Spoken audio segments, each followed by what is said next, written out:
It's story time. Story time. Let's read a story time. Story time. I'm geeked to story time. Story time. You and me, it's story time. Story time. Let's achieve. Hello, my beautiful K crew, and welcome to story time with me, Kayla. How was your Sunday? It's starting to get a little nice outside, isn't it? I hope you're doing well and, of course, making sure to stay safe. Now today, before we introduce our book, this weekend I celebrated 4 years of Storytime with Kayla, and I want to thank each and every one of you all for all the love and support all throughout the years. Now, back to our book.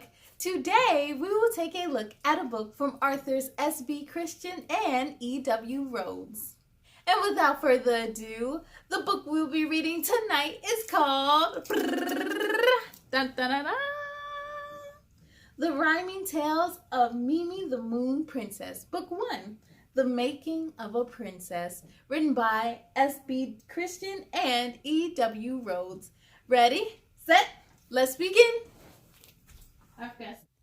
The Rhyming Tales of Mimi the Moon Princess, Book 1, The Making of a Princess, written by S.B Christian and E.W Rhodes, illustrated by Helen Gottberg, and published by Timeless Tales Press. Here we go. A door swings open and Mimi steps out, gazing at the morning moon. A fawn enters the meadow from a nearby wood. Oh, the beauty of early June! With caution, they look at each other. Then all doubt disappears. It is the warmth and kindness in their eyes that wipe away their fears. Mimi is but 10 years old, and she has never seen a deer. She whispers with an outstretched hand, "Won't you please come here?" The little buck steps forward. He never says a word, yet Mimi seems to understand almost as if she heard. In her mind, the words, "I am Chandra," it means God of the moon. I have been left in this world all alone. My parents left me far too soon. I have never been away from the big woods, not until today. I've never seen one like you, but I guess that is okay. One like me? One like me? Mimi laughs. Let's have some fun. They chase each other through the meadow. They run and run and run. They hide in the barn, swim in the pond, and sit by a maple tree.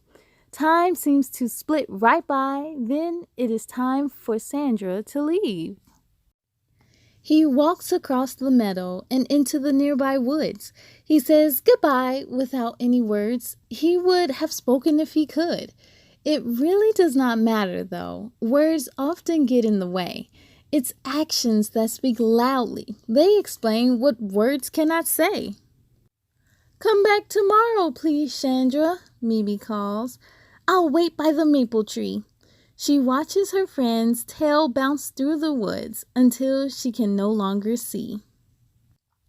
Mimi goes to bed that night and she dreams of a journey in the sky, where Chandra and she walk together, where beauty touches more than the eye.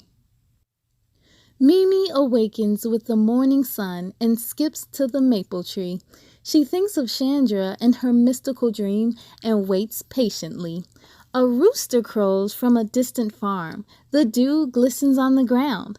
A butterfly floats high above without making a single sound. There is a rustling in the nearby woods and a whisper of small hoofbeats. Chandra trots across the meadow to where he and Mimi meet. The young buck brings a forest flower. Mimi grasps it, and she beams. "Thank you, Chandra. Please walk with me. I'll take you to my dream."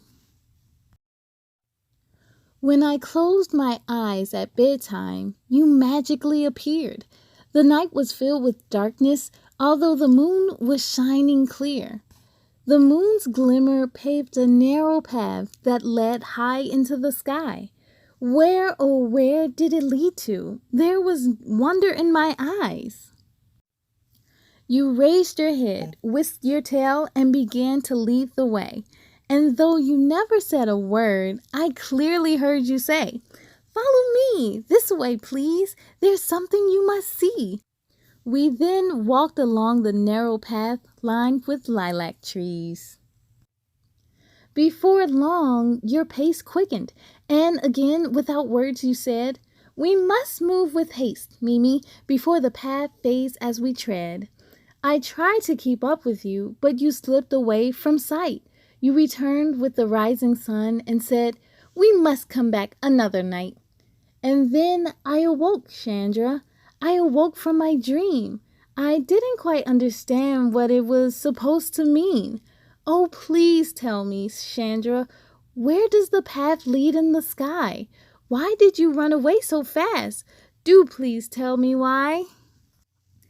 "I've never reached the end of the path," Chandra said without any words. "But there's magic when you reach the end. At least, that's what I've heard.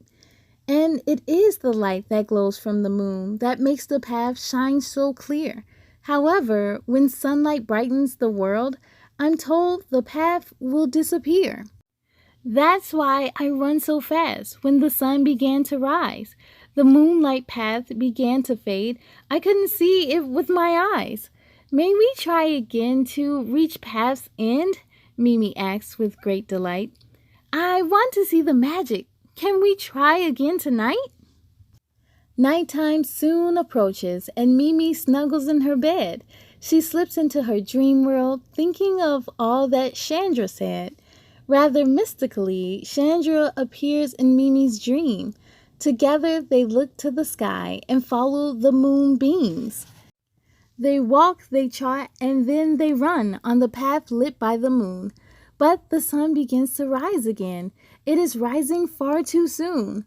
The moonlight path begins to fade. It is time to turn around. What lies at the end of the path? Will it ever be found? Seasons change. Autumn comes, and Chandra is almost full grown. He still meets Mimi every day, but one day she is left alone. She sits beneath the maple tree, yet her friend does not appear. "Where, oh where can Chandra be?" Mimi cries with a bit of fear. She darts into the woods. Her heart is beating fast. Mimi searches for her friend, but the woods are very vast. The trees are getting thicker, and she stumbles on a stone. As she gently tumbles to the ground, Mimi feels she is all alone. Then the magic of the moonlight glows down from very high, and Chandra trots along the path that leads down from the sky. When he reaches Mimi, he nods, and she mounts his back. He turns and soars back up the path. Mimi clings to his antler rack. They race along the moonlight path as fast as ever could be. Then lightning flares from the moon. Quite a sight, most would agree. Chandra screeches to a stop. He looks upward and finally knows. The end of the path is the moon. His antlers begin to grow. The moon then whispers knowingly, "Chandra, you've been given powers. Your wisdom and your strength shine during nighttime hours. Your parents granted you magic. It rests within your name. God of the moon is who you are. That is what your name proclaims. You will guide the world with the powers of endless possibility. You will show each and every child you meet how dreams become reality. You must find a moon princess, however, to help you along the way, who speaks the language of the children and understands what they say.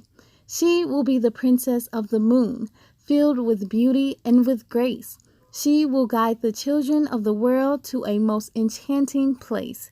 She will reign as princess at nighttime, but she will be a child throughout the day. Then the moon shines down on Mimi, and Chandra looks her way. Again, lightning flashes through the sky, and Luna takes the utmost care, weaving single braids so delicately through Mimi's beautiful black hair. Mimi rises upon Chandra's back, with hands reaching to the sky. She then looks up at the shining moon and asks, Princess, me? Oh, why? Because you are wise beyond your years, the moon knowingly replies. And you know everything that Chandra thinks, and that cannot be denied. Of course, being a princess is not easy. One must be thoughtful and have skill to teach the children that by reaching out, their dreams can be fulfilled, and to bring the children together from places wide and far so they see the importance of differences no matter what they are. Yes, I understand. Mimi nods to the moon shining from so high. But how will I reach the children? And will Chandra be by my side? Chandra is the god of the moon, and if you accept this role, the two of you together will make the world more whole. You will reach each child one by one when they go to bed at night, and you will bring them on a journey on the path of my moonlight. You will bring them to a dream escape that will lie upon the path, a land for all the children of the world where there is no need for any wrath. I'll become the princess, Mimi says, climbing upon Chandra's back. The young buck rears up on 2 feet, and Mimi clings to his antler rack. They promise the moon, we'll make you proud. We'll help all the children see that you bring the brightness to the nighttime that is filled with hope and peace. Then lightning flashes once again, with sparkles and with flare. Luna sprinkles the sky with moon beads that sparkle in Mimi's hair. And then the buck spins around and the sun begins to rise. Mimi, the moon princess, rides upon his back and she boldly cries, "Children, when you go to bed at night and when you close your eyes, Chandra and I will come invite you to join our journey into the sky." The end. Yes, K-Crew! This was such a lovely book, and I hope you enjoyed reading it as much as I did. To find your copy and to check out their other books, make sure to head on over to their website, and you can also find these books on Amazon. And of course, be sure to follow on social media. A huge thank you to Timeless Tale Press for these submissions. They have books for both early readers and older readers out there, so make sure to follow them and check them out. I thank you all out there for joining me too, but it's time to sing goodbye. Are you ready? Here we go. Goodbye, goodbye, goodbye, goodbye, goodbye, goodbye, goodbye, goodbye, goodbye, my friends, goodbye to you. I hope to see you again real soon. Be proud of all your work tonight. Now climb into bed and sleep real tight. On the count of 3, let's say goodnight. 1,